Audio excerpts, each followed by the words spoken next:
Dr. Eugene Lipov. I'm your host of a new podcast. It is called Digital Brain Rot. This is this podcast is separate and distinct from Brain Hope Reality, which was a podcast originally designed 3 years ago to inform the public as to PTSD, mental conditions, biological reality, and increase hope. It also focused on my work in trauma for the last 20 years, specifically focusing on stellate ganglion block and the like. Digital brain rot came about as a concept that was documented in my new book called Digital Brain Rot. Doom scrolling, get your brain back. This occurred due to my son spontaneously, without any help, without any of my assistance, switching to building Legos and doing in real world, or in real, as the kids call it, or young adults, call it, wanting to separate from digital existence. It led me to deep research and eventually to my new book, which is now available on Amazon. We will be following various stories. I've had a few TV appearances regarding this. This is a massive problem for the modern times. There's many angles to it. I have a number of substacks written regarding various subsections of it. There's a whole new language, such as slapaganda, such as brain rot, digital toxicity, digital dementia, technoference, and the like. All of that will be covered here. We'll be hearing from Gen Zs as well as their parents, their grandparents. I believe this will be extremely useful for modern times. There will definitely be crossover episodes. There's definitely digital PTSD, or I believe there is digital PTSD. However, I believe that needs to be a separate and distinct podcast so people who are interested in one part of my work do not have to dig through the information they're interested in. I promise information to be accurate and consistent. There will be specific solutions, such as grayscaling your phone, such as getting analog clocks. I'm also proud to announce that I and my nieces are launching a t-shirt company, A Right to Disconnect, which started as a concept when we read an article about Michigan State giving a right to disconnect to employees, thus not having to be on the phone outside the hours of employment. We will have merch, as it's currently called, and I believe this will be a significant impact on people's lives and health. To me, all psychology is biology, and I understand this is a very simplistic view. However, understanding and knowing that biological changes occur with doom scrolling and other form of digital exposure is really a significant problem. There are a few studies that demonstrate actual brain shrinkage or change in the brain size. The more somebody is exposed to digital information of split attention, such as social media, the more there seems to be brain shrinkage. It is not completely proven at this time. Further, increased or extreme amount of doom scrolling has been associated with increase of suicide. It has also been associated with increased inflammation. All of that is connected.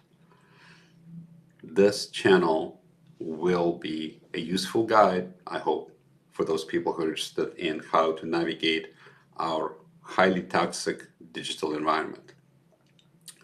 Unfortunately, legislation has not been passed in our country to protect the public. Australia seems to be ahead in this. If somebody is under 16 years of age in Australia, they're not allowed to use a cell phone at night. England is looking to do something similar. China has done something similar approximately 6 years ago.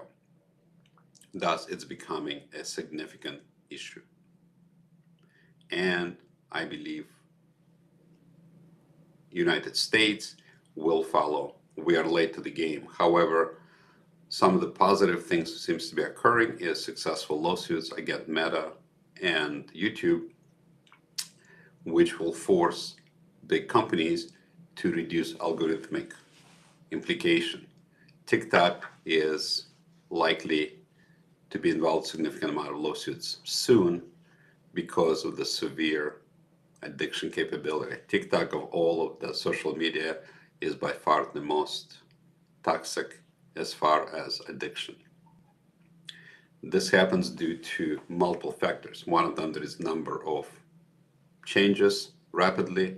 There is consistent activation of the brain. All of that will be discussed in detail in the future. We had also Digital Toxicity Awareness Day, August 2nd. You can find the link to that. It will be available soon. I was on Fox News about this recently as well. This link is being produced, or this video is being produced. I believe there will be a lot of interest in biological psychology that is changed by digital exposure. You can think of digital exposure as exposure to any toxin. For example, UV light, low amount of that produces vitamin D, which is excellent. However, too much UV light will cause cancer. The same thing is true for cell phones. Little amount of cell phone use, no problem. It's actually many ways is good. You can read something, but if somebody is changing their attention every 20 seconds, moving rapidly, the brain runs way too fast and way too hard, and it doesn't have a chance to recover or recoup what it needs to be. Further, digital exposure can suppress sleep through multiple mechanisms. One big one is reduction of melatonin. If melatonin goes down, people cannot go to sleep. If people do not go to sleep, they're staying up and doing more digital use or digital exposure. Further, even if the phone is put away, let's say in the kitchen, and if somebody have put a bunch of posts on, or they're still thinking about what they've been doing, it's harder to go to sleep. Sleep is when the brain grows. So especially in alpha generation, 0 to 16 years of age, if they do not sleep, the brain doesn't grow well. We're already starting to see the signs of anxiety and potential suicidal ideation and activity is higher in alpha generation. Suicide rates from 9 to 12 years old have significantly increased recently. Digital toxicity is not the only cause of that or brain rot. However, it likely plays a significant role. In the time to come, we will definitely be exploring various generations and the specific impact. We'll have specific examples of approaches, such as two simplest ones is one, making the phone gray, meaning turn to grayscale, no color. Even though you use the cell phone the same way, but there's no color, it's less stimulating. It's very easy to do. Please see my link to that. I also wrote a Substack, why it works. There is a 30-second tutorial which will be attached. Further, switching to analog alarm clocks, I believe, is very impactful. The most common The most common excuse why people have a cell phone in their bedroom is they use it for alarm clock. I tell people you can buy alarm clock that's analog for under $15. So there's no real excuse if that. However, when somebody has a cell phone in their bedroom, they will use it. They will activate their eyes. They will suppress melatonin. Many people doom scroll up to 1 or 2 a.m. because they're addicted. Keep in mind, you're fighting a losing battle against an algorithm, which is supported in multi-billion-dollar organizations, and they certainly know how to get people hooked. This is their function. This is how they make money. It's all understandable. Within reason, cell phone use, I think, could be extremely helpful. But unfortunately, when people lose control of it, it's very difficult. This book details a lot of the information. However, this book, even though it just came out yesterday, it's already becoming out of date. There is a number of QR code connections and websites in this book that you can follow. Also, if someone is interested in following me on social media, please check out my Linktree. Subscribe to this channel. We will also have this available on Spotify as well as Apple. Subscribe to my YouTube channel, Instagram, TikTok, and other platforms if you like. Again, the idea is to bring digital toxicity, biological information to light in easily digestible and accurate information. There's no spin on this channel. One of the questions or critiques I have already received is that you're talking about anti-digital toxicity, yet you're using digital toxicity information. You're using Instagram, TikTok. My answer to that is, if you are battling an enemy, you want to use every resource the enemy has, and you can convert it to the right message. I'm not anti-tech. I love technology. I think technology is great. However, responsible use of technology is very different than irresponsible technology.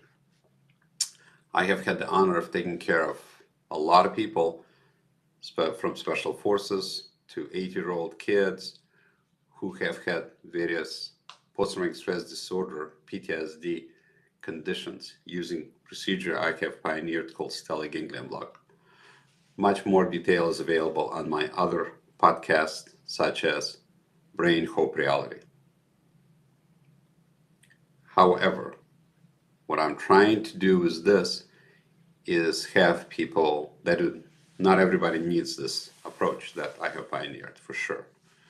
However, what we need to do is realize there is a biological cost to psychiatric disease.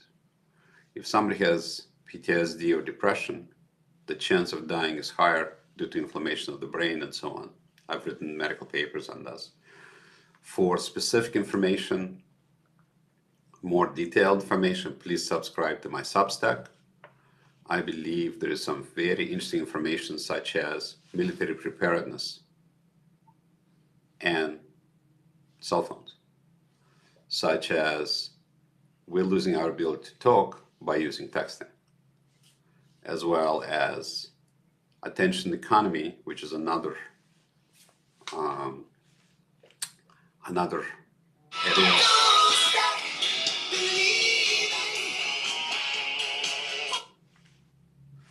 Another area of exploration that we will be addressing. Lack of attention and diversion of attention cost the United States likely at least $1 trillion a year. Multiple accidents likely is happening due to that.